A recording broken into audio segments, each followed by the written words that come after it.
Welcome to the timeless world of Norse mythology, where the gods and giants clash and heroes rise to meet their destinies in a land shaped by ancient forces. As you relax and prepare to drift off to sleep, imagine the vast expanse of the Nine Realms, connected by the great ash tree Yggdrasil. These realms hold the stories of mighty gods like Odin, the wise All-Father, and Thor, the thunder-wielding protector of Asgard. They are also home to mysterious beings like Loki, the unpredictable trickster, and Fenrir, the wolf who is destined to play a key role in the end of all things. In the beginning, there was nothing but an empty void, Ginnungagap. From the fires of Muspelheim and the ice of Niflheim, the first beings emerged, and the universe was born. Over time, the gods forged the world we know, creating the realms of men and gods, and setting the stage for battles that echo throughout eternity. Tonight, we will journey through these ancient tales, but there's no rush. Each story will unfold gently, guiding you deeper into relaxation, allowing your mind to wander through the peaceful forests of Midgard or the majestic halls of Asgard. As we explore the creation of the Nine Realms, the quests for wisdom and strength, and the inevitable twilight of the gods at Ragnarok, you can let go of the day's worries and allow these ancient stories to lull you into sleep. Chapter 1. The Creation of the Nine Realms.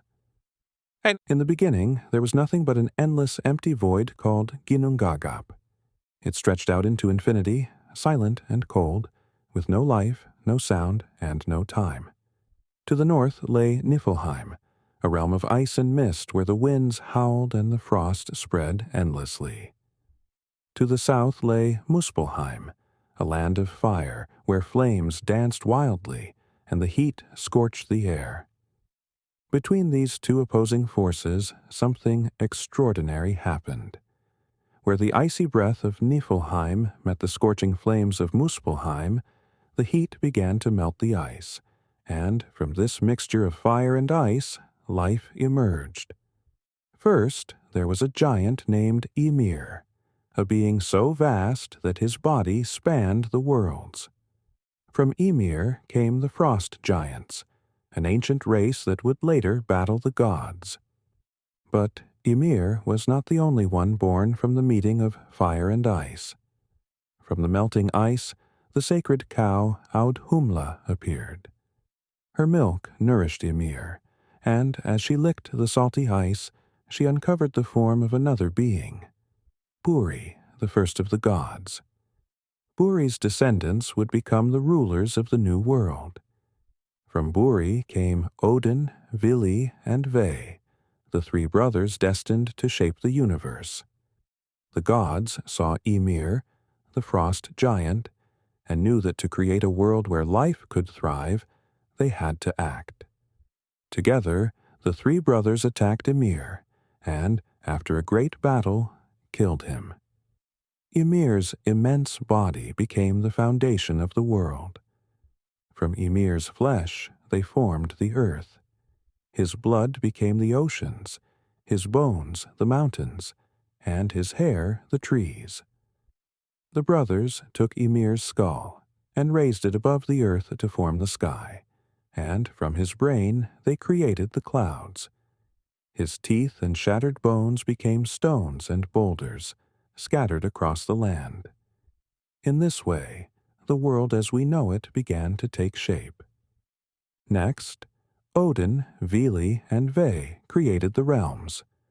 First, they made Asgard, the home of the gods, high in the branches of Yggdrasil, the great world tree. Below Asgard lay Midgard, the realm of humans, protected by a vast ocean and connected to Asgard by the Bifrost, a shimmering rainbow bridge. The gods also created realms for the giants, the elves, and the dwarves, each with its own purpose and place in the grand design of the universe. Thus, the 9 realms were formed, each connected by Yggdrasil, the world tree, which stretched its mighty roots and branches throughout the cosmos. At the top of Yggdrasil sat Asgard, home of the Aesir gods, including Odin and Thor. Beneath Midgard lay Hel, the realm of the dead, ruled by Hel, the daughter of Loki. In the distant lands of Jotunheim, the frost giants roamed, forever enemies of the gods. As the world took shape, Odin and his brothers created the first humans, Ask and Embla, from the trunks of 2 trees. They gave them breath, life, and the gifts of thought and feeling. These humans were placed in Midgard, where they would live and thrive, protected by the gods above. But even as the world flourished, there was always the knowledge that the forces of chaos and destruction lingered in the distance. The fire giants of Muspelheim, led by Surt, and the frost giants of Jotunheim, descendants of Ymir, remained a constant threat. One day, it was foretold, these forces would rise again, bringing about the end of the world in a cataclysmic event known as Ragnarok.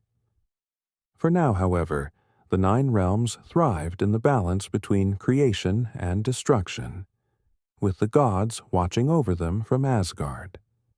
The world had been born from the clash of fire and ice, and in this fragile balance, life flourished under the protection of the gods. Chapter 2. Yggdrasil, the World Tree. At the center of the universe, connecting all things, stands the great world tree, Yggdrasil. Its roots reach deep into the hidden realms of the underworld, and its branches stretch high above the heavens. Yggdrasil is the lifeblood of the 9 realms, a cosmic axis around which all existence turns. The towering ash tree binds together the realms of gods, humans, giants, and spirits, holding the universe in balance. The roots of Yggdrasil dig deep into 3 distinct worlds, anchoring the tree and nourishing its vast branches. The first root descends into Niflheim, the realm of ice and cold. Here lies the spring of Hvergelmir, where serpents coil and the waters of life flow. It is from this spring that the icy rivers of the world are born, flowing from the depths of the underworld and feeding into the tree's vast roots. The second root reaches into Jotunheim, the land of the giants. Here lies the well of Mimir, a well of wisdom guarded by the ancient being Mimir himself. It is said that drinking from this well grants boundless knowledge, but at a steep price. Odin, the All-Father, once sacrificed an eye to Mimir for a single drink of this precious water, seeking the wisdom needed to rule the 9 realms. The third root of Yggdrasil reaches into Asgard, the realm of the gods.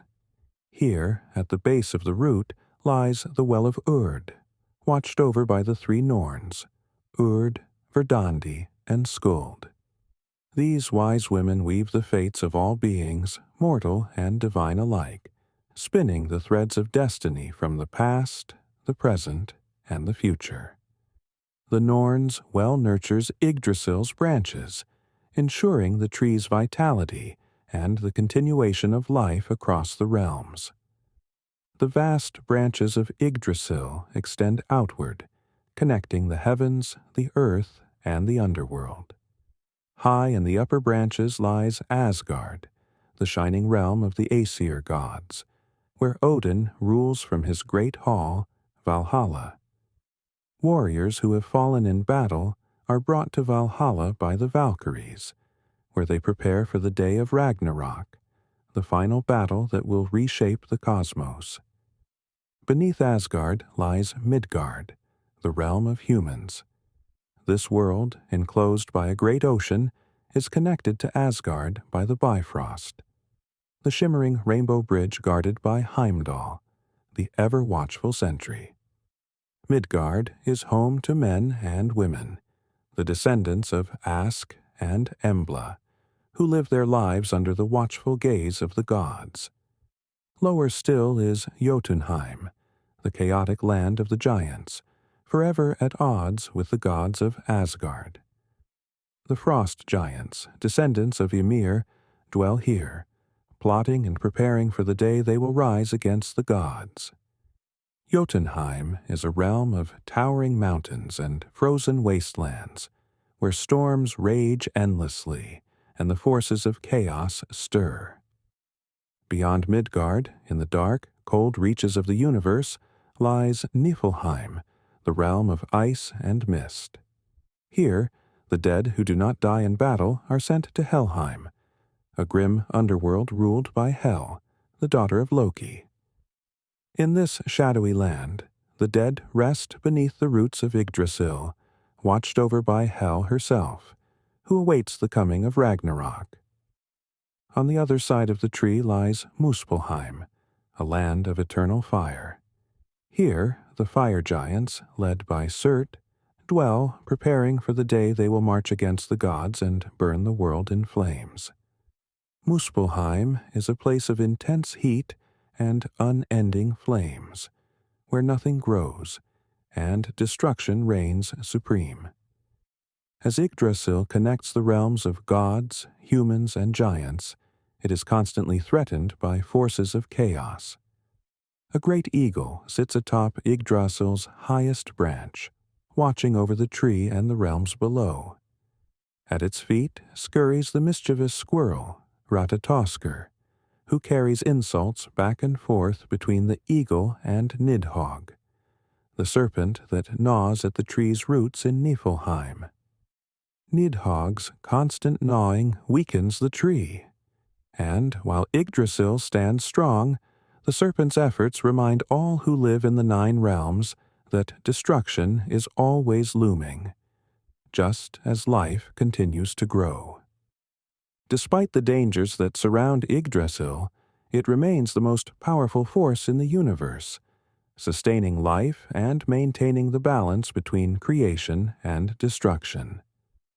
The gods, humans, giants, and spirits who live within its branches are bound by the tree's existence, as Yggdrasil links their fates together in an endless cycle. Chapter 3: Odin's Quest for Wisdom. Odin, the All-Father, king of the Aesir gods, was not only known for his power but also for his insatiable thirst for knowledge and wisdom. As the ruler of Asgard, Odin understood that wisdom was the key to maintaining balance in the 9 realms and protecting his people from the forces of chaos. But the greatest wisdom is never freely given, and Odin was willing to make great sacrifices to obtain it. One of the most famous stories of Odin's quest for knowledge is his journey to Mimir's well, which lay beneath the roots of Yggdrasil in Jotunheim, the land of the giants. Mimir, the ancient guardian of the well, was known for his vast wisdom, as the water in the well contained the secrets of the universe, past, present, and future. Any who drank from Mimir's well would gain insight beyond their years and understand the mysteries of existence. But such knowledge came at a high cost. Determined to gain this wisdom, Odin traveled to Jotunheim, seeking out Mimir and his sacred well. When he arrived, Mimir warned Odin that the price for drinking from the well was not one to be taken lightly. In exchange for the knowledge he sought, Odin would have to sacrifice something of great value. Without hesitation, Odin plucked out one of his eyes and placed it in the well, offering it as payment. Mimir accepted the sacrifice, and in return, Odin was allowed to drink from the well's waters. As Odin sipped from the well, a flood of wisdom washed over him. He gained knowledge of the 9 realms, of the past, and of the future. He saw the coming of Ragnarok, the twilight of the gods when Asgard would fall and many of his fellow gods would perish. He saw the rise of new generations and the endless cycle of creation and destruction that governed the universe. Though Odin paid a great price for this wisdom, he understood that it was necessary for the protection of the realms and the survival of his people. But Odin's quest for knowledge did not end with Mimir's well. His thirst for understanding was so great that he sought out the runes, ancient symbols of power that held the secrets of magic and fate. To obtain the runes, Odin made another great sacrifice. He hung himself from the branches of Yggdrasil, the world tree, and pierced his side with a spear. For 9 long days and nights, Odin hung on the tree, alone and in great pain, without food or drink. As he hovered between life and death, the runes revealed themselves to him, and with them the knowledge of magic and the power to influence fate. Through this ultimate act of self-sacrifice, Odin not only gained the runes, but also the power to wield them. The runes granted him the ability to cast spells, foretell the future, and guide the destiny of the 9 realms. Odin's wisdom was now unparalleled, and with it, he became the most powerful of all the gods.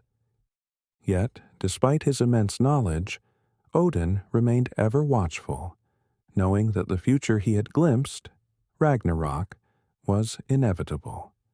He knew that even the gods could not escape their fates, but with his newfound wisdom, Odin hoped to delay the end and prepare Asgard for the battles to come. Odin's quest for wisdom is a reminder that true knowledge often requires sacrifice. Through his relentless pursuit of understanding, Odin ensured that he could protect the realms and his people, even if it meant giving up a part of himself. His story is one of resilience, sacrifice, and the unending desire to learn, traits that made him not only a powerful god, but also a wise ruler. Chapter 4: Thor and the Giants. In the realm of Norse mythology, there is no god more feared and revered by both friend and foe than Thor, the god of thunder. With his mighty hammer Mjolnir in hand, Thor is the protector of Asgard, the defender of Midgard, and the bane of giants.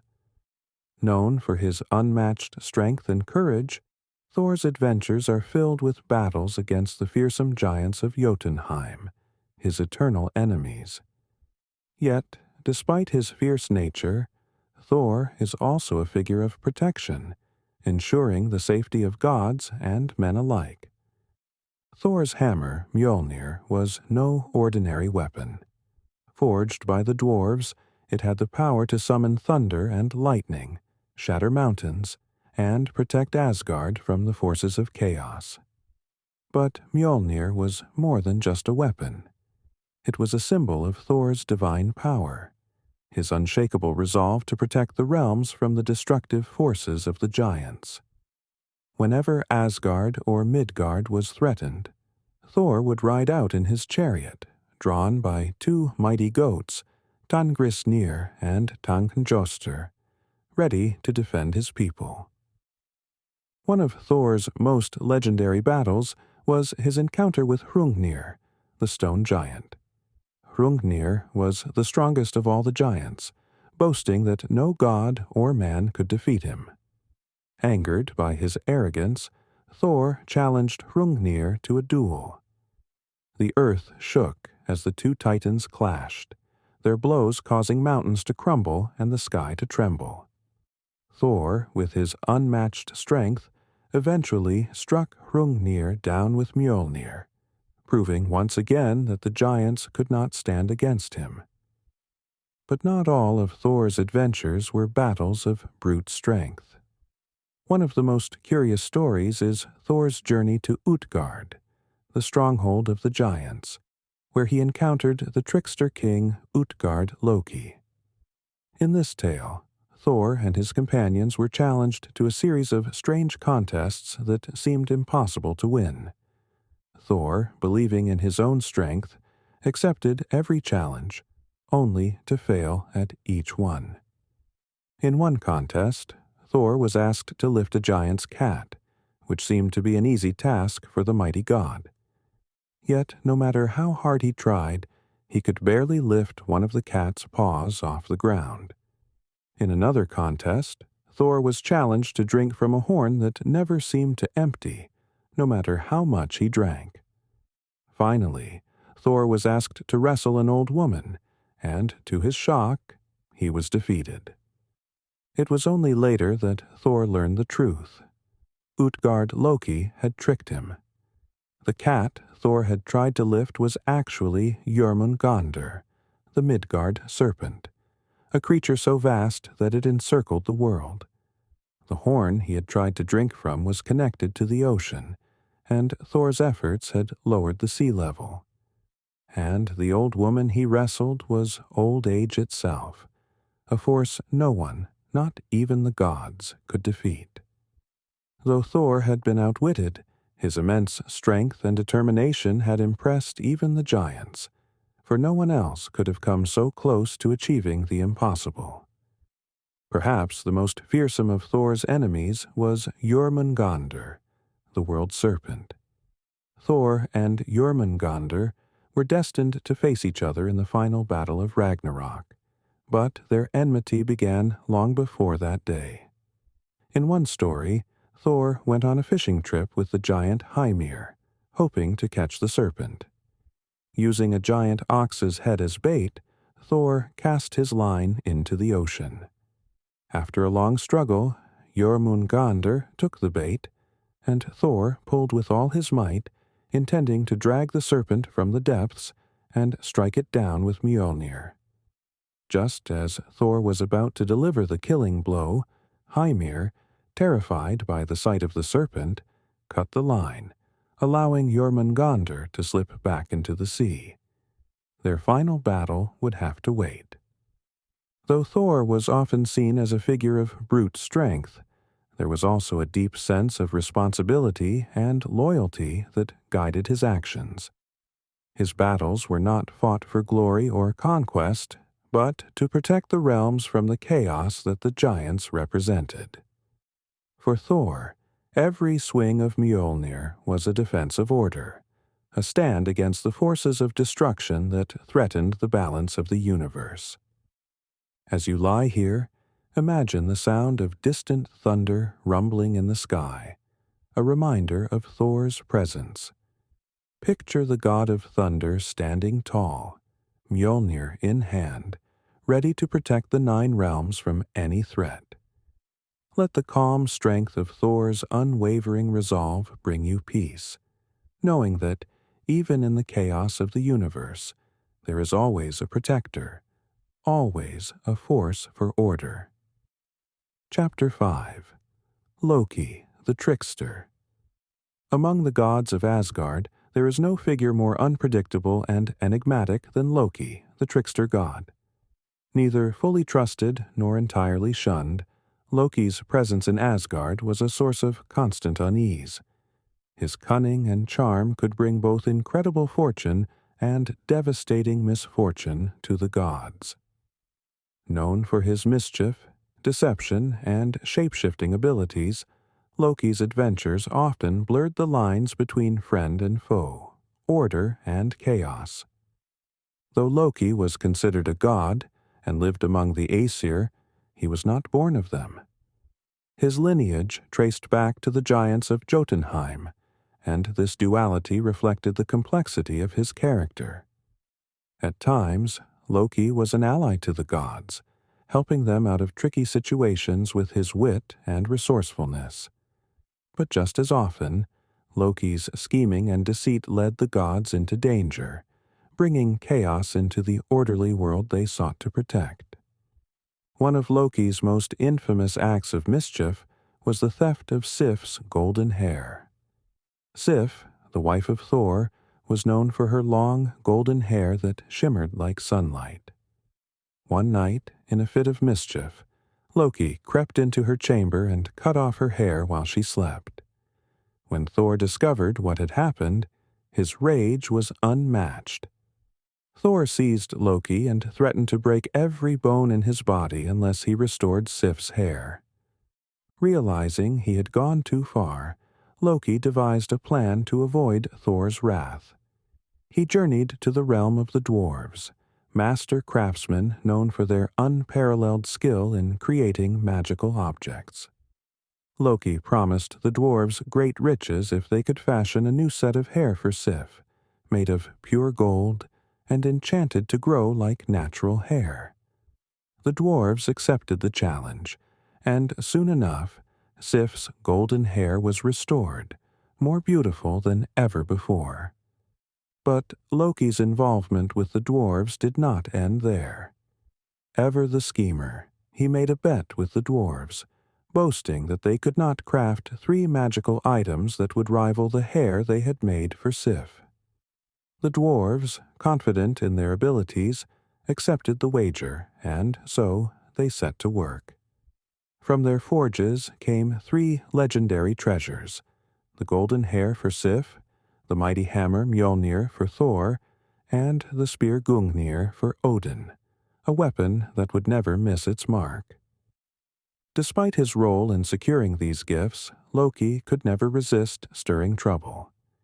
His mischief grew darker with time, as did his ambitions. One of his most cunning deceptions involved the death of Balder, the beloved son of Odin. Balder, known for his beauty and goodness, had been granted near invincibility by his mother, Frigg, who had made all things in the world promise not to harm him. But in her haste, Frigg had overlooked one small plant: mistletoe.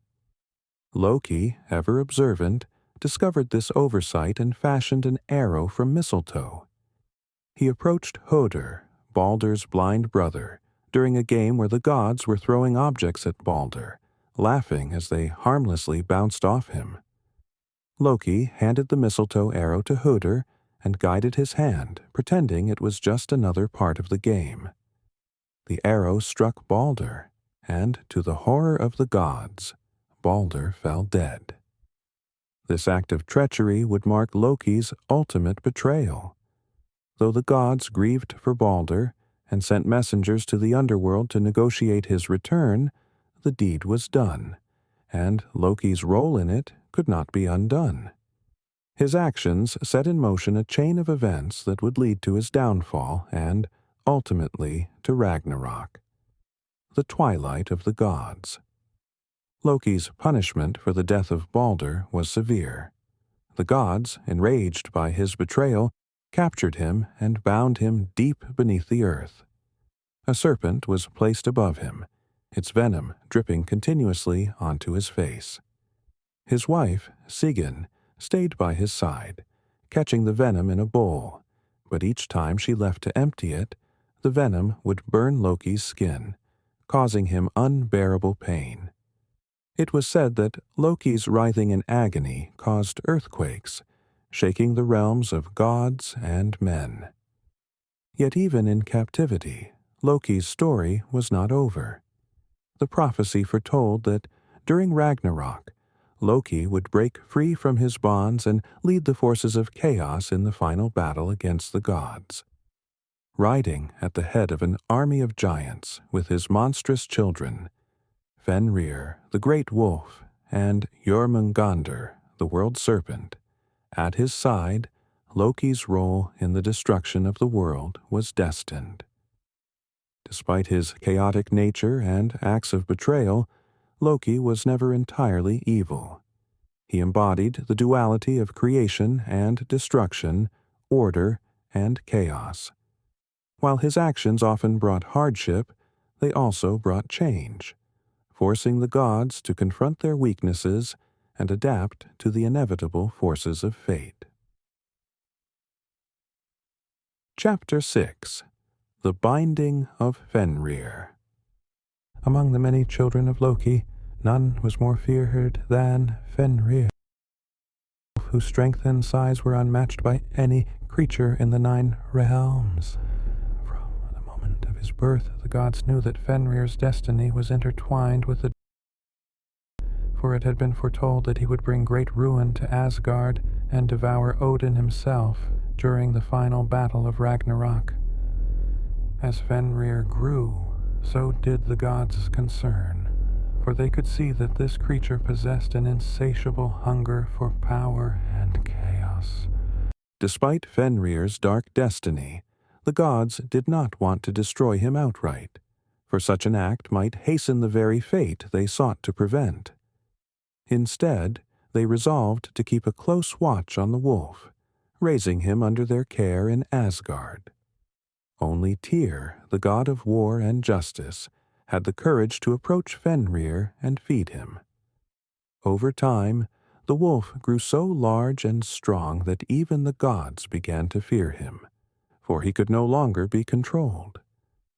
The gods knew that something had to be done. They decided to bind Fenrir before he became too powerful, but the task was not a simple one. First, they forged a great chain as strong as iron and reinforced with magic. They brought it to Fenrir, suggesting that he test his strength by seeing if he could break free from it. Fenrir, proud of his immense power, agreed to the challenge. With a single flex of his massive muscles, the chain shattered into pieces. The gods were undeterred and created a second chain, even stronger than the first. This chain, too, was offered to Fenrir as a test of his might. Again, the wolf allowed himself to be bound, and again he broke free with ease. The gods began to realize that no ordinary chain would hold him. In desperation, Odin sought out the dwarves, the master craftsmen of the realms, to create a chain that could not be broken. The dwarves, skilled in forging magical items, accepted the challenge and crafted a chain unlike any other. This chain, named Gleipnir, was no ordinary piece of metal. It was made from the sound of a cat's footsteps, the roots of a mountain, the breath of a fish, and the sinews of a bear. Though it appeared thin and delicate, Gleipnir was stronger than any chain ever forged.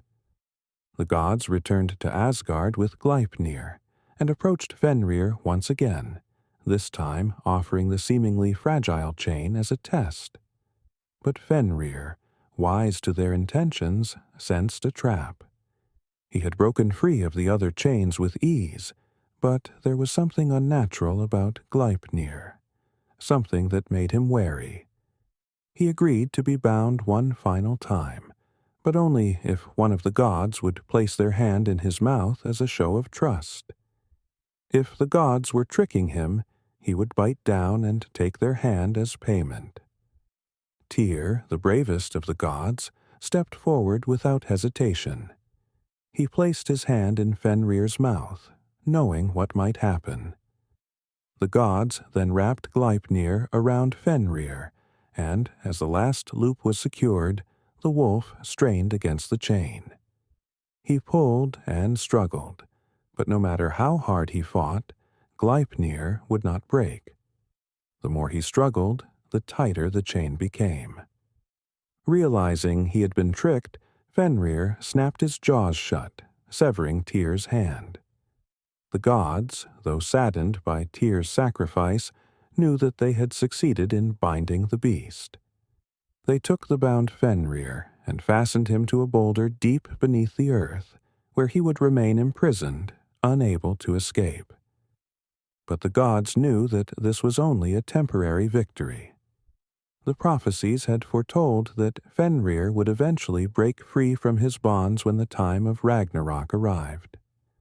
On that day, the wolf would lead the forces of chaos in the final battle against the gods. Fenrir would grow even larger, his hunger for destruction unquenchable, and he would bring ruin to Asgard. Despite the ominous prophecy, the gods felt a brief sense of relief knowing that, for now, the great wolf was securely bound. Yet, in the stillness of the world, the faint sound of Fenrir's snarls could still be heard, echoing from the depths of the earth. His rage simmered. waiting for the moment when the chains of Gleipnir would no longer hold him. As you rest, imagine the bound wolf, deep beneath the earth, struggling against the unbreakable chain. The quiet of the night is a reminder of the temporary peace the gods have secured, knowing that one day the balance will shift once again. But for now, the world remains safe, and Fenrir, though bound, lies dormant, allowing the realms to rest in calm. Chapter 7. The Twilight of the Gods, Ragnarok. The end of days was foretold. In the vast realms of Norse mythology, even the gods knew that their fate was sealed, and that one day the world would fall into chaos and destruction. This event was called Ragnarok, the twilight of the gods, when the great battle between order and chaos would engulf the 9 realms and lead to the end of the world as it was known. Though Ragnarok was feared, it was also inevitable, a natural part of the cycle of creation and destruction. The signs of Ragnarok's approach were clear, written in the prophecies of the Norns, the weavers of fate. First, there would be Fimbul winter, a harsh and unrelenting winter that would last for 3 years, with no summers in between. The cold winds would blow fiercely, crops would fail, and life in Midgard, the realm of humans, would grow increasingly desperate. Famine and war would spread across the land as people fought for survival in the freezing darkness. As Fimbul winter raged, the bonds holding the forces of chaos would begin to break. The great wolf Fenrir, bound beneath the earth by the magical chain Gleipnir, would finally tear free from his prison. The mighty serpent Jormungandr, who lay coiled around the earth, would rise from the depths of the sea, thrashing its massive body and sending great waves crashing against the shores. The fire giant Surt would march from Muspelheim, his flaming sword lighting the skies as he prepared to bring fire to the world. The gods of Asgard knew that their end was near, but they did not shrink from their fate. Instead, they prepared for the final battle. Odin, the All-Father, gathered his forces in Valhalla, the great hall of the slain, where the bravest warriors who had died in battle trained endlessly for this very moment. The Valkyries, who had chosen these warriors, would now lead them into battle, fighting alongside the gods in the ultimate clash between good and evil. As the realms trembled, the armies of chaos, led by Loki, marched against Asgard. Loki, once a trickster and a companion to the gods, had now turned fully against them. He led the giants of Jotunheim, the creatures of hell, and his own monstrous children, Fenrir and Jormungandr, in the battle that would determine the fate of the universe. The clash of forces was immense. The ground shook, the sky split open, and the very fabric of reality seemed to unravel as gods and giants clashed. Thor, the god of thunder, faced his destined foe, Jormungandr, the Midgard serpent. Their battle was fierce, with thunder roaring and the sea boiling as Thor struck blow after blow with his mighty hammer Mjolnir. In the end, Thor defeated Jormungandr, but the great serpent's venom seeped into his veins, and Thor took only 9 steps before collapsing, lifeless. Odin, the wise All-Father, met his fate at the hands of Fenrir, the great wolf. Despite his immense knowledge and preparation, Odin could not escape his destiny. Fenrir swallowed him whole, fulfilling the prophecy. But Odin's son, Vidar, avenged his father's death by confronting Fenrir and slaying the beast with his immense strength, tearing the wolf's jaws apart. Loki, the trickster, fought against Heimdall, the ever-watchful guardian of the Bifrost. Their struggle was evenly matched, as both had foretold that they would kill each other in the end. and so it was. Loki and Heimdall struck each other down simultaneously, their lifeless bodies falling to the ground as the battle raged on around them. In the final moments of Ragnarok, Surt, the fire giant, raised his flaming sword and set the world ablaze. The flames consumed everything: the earth, the sky, the sea. All were reduced to ash. The 9 realms, once connected by the great world tree Yggdrasil, crumbled as the fires of Muspelheim swept across them, leaving nothing but a smoldering wasteland in their wake. The gods, the giants, and the creatures of chaos had all met their end, but Ragnarok was not only a story of destruction, it was also a story of renewal.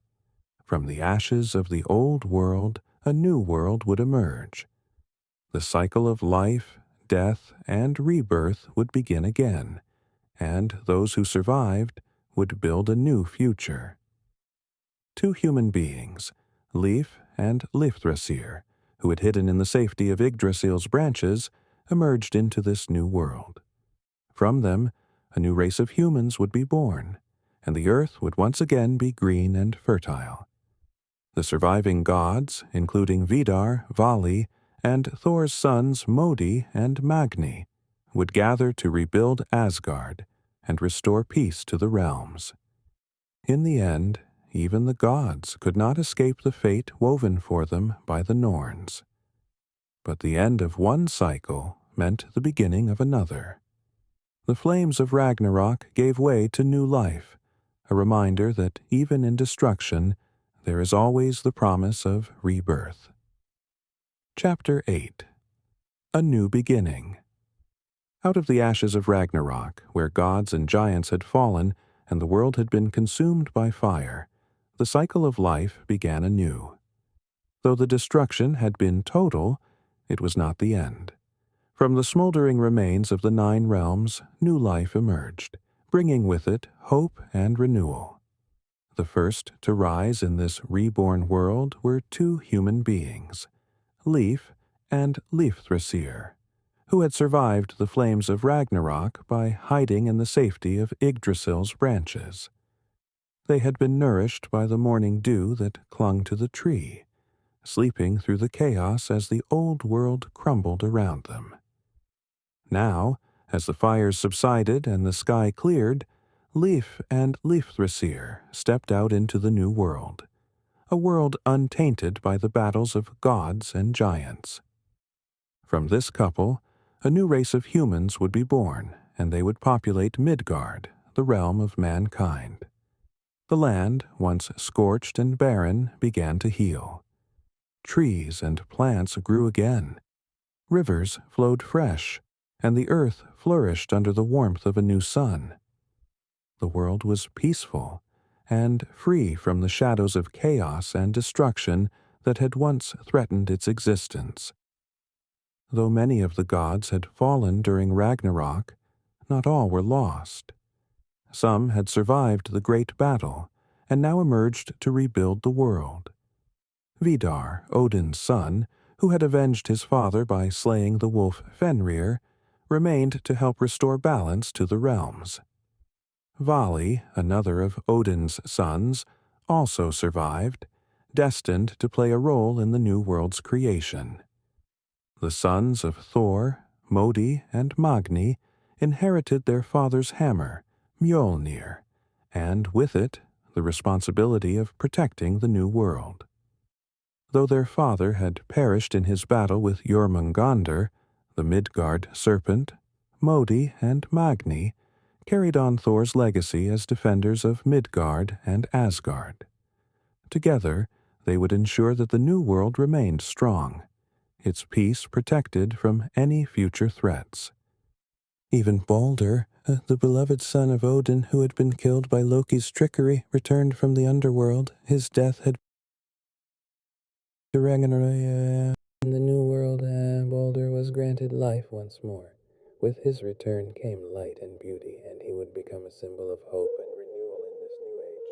Baldur and his brother Hoder, who had unwittingly caused his death, were reconciled, and they ruled over the peaceful new realm together. The new world was one of harmony, where the lessons of the past were remembered but did not cast a shadow over the future. The surviving gods and the new generation of humans worked together to rebuild what had been lost. Though the old gods who had perished in Ragnarok were gone, their legacy lived on in the new world's rulers, who guided the realms with wisdom and strength. Yggdrasil, the great world tree, stood strong once again, its branches connecting the realms of gods and men. The tree had weathered the fires of Ragnarok, and though its leaves had withered, new ones had sprouted in their place, symbolizing the rebirth of the universe. The realms were once again connected by its roots and branches, and the balance between order and chaos had been restored. The cycle of life, death, and rebirth had played out, as it always had and always would. The gods, the giants, and all who had fought in Ragnarok were part of this cycle, and their stories would be remembered by the new generations who walked the earth. As you lie here, let the image of the new world fill your mind. Picture the green fields, the flowing rivers, and the peaceful sky above. Imagine the gods watching over this fresh, quiet world, their strength and wisdom guiding it forward. Let the calm of this new beginning settle into your thoughts, knowing that even after the darkest of times, light and life will always return. As we come to the end of our journey through the myths of the Norse gods, giants, and heroes, take a moment to let the stories of the past settle in your mind. The tales of creation, destruction, and rebirth remind us that all things move in cycles. Just as the world was born from chaos and remade after Ragnarok, so too do we find renewal after every ending. The gods of Asgard, the powerful Thor, the wise Odin, and even the mischievous Loki have played their parts in shaping the universe. And though their stories may be ancient, they still speak to us today, showing us that balance, courage, and wisdom are as important now as they were in the time of the gods. As you drift further into sleep, let the peace of the new world after Ragnarok fill your thoughts. Picture the calm fields of Midgard, the branches of Yggdrasil swaying gently in the wind, and the gods watching over the realms. The battles have ended, and a new dawn has come. Allow yourself to feel the weight of the day lifting, replaced by a deep sense of calm and serenity. The myths of the Norse gods are timeless, carrying us into a world where even in chaos, there is always the promise of peace and renewal. With each breath, feel yourself sinking deeper into this sense of peace, knowing that the world is in balance and that the stories of old will continue to bring comfort and wisdom as you rest. Now, let go of the day's concerns, and let the rhythm of the myths lull you into a deep, restful sleep. The gods, the giants, and the world tree will be here, watching over you as you gently drift into the land of dreams.